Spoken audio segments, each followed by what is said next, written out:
My dear friends and audience, আমি doctor Pradip Maiti, general physician, Kakdwip, West Bengal.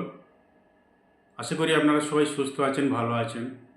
আজ যে বিষয় নিয়ে আলোচনা করব সেটি হলো একটি সাধারণ জিনিস, আমার নিত্য প্রয়োজনীয় একটি সবজি, ঢ্যাঁড়স।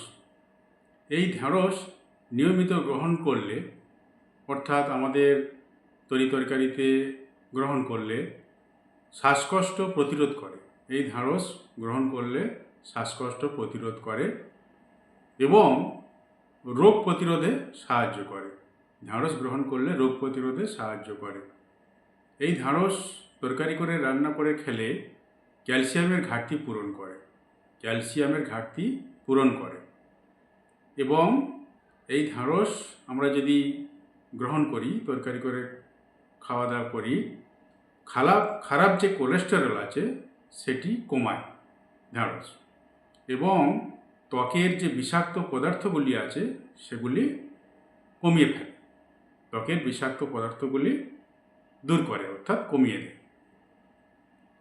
আরেকটি জিনিস, সেটি হলো আমরা প্রায়ই গ্রহণ করে থাকি ভাজা অবস্থায়, সিদ্ধ অবস্থায় বা তরকারিতে, সেটি হলো ডিম।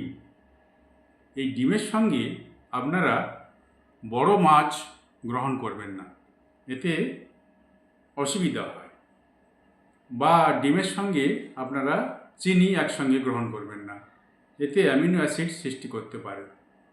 এবং ডিমের সঙ্গে পাকা কলা আপনারা একসঙ্গে খাবেন না, ডিমের সঙ্গে পাকা কলা আপনারা গ্রহণ করবেন না।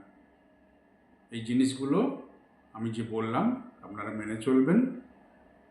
আশা করি আপনারা সুস্থ সবল আছেন এবং প্রত্যহ 3 থেকে 3.5 লিটার বিশুদ্ধ মিনারেলযুক্ত জল বা পানি আপনারা গ্রহণ করবেন।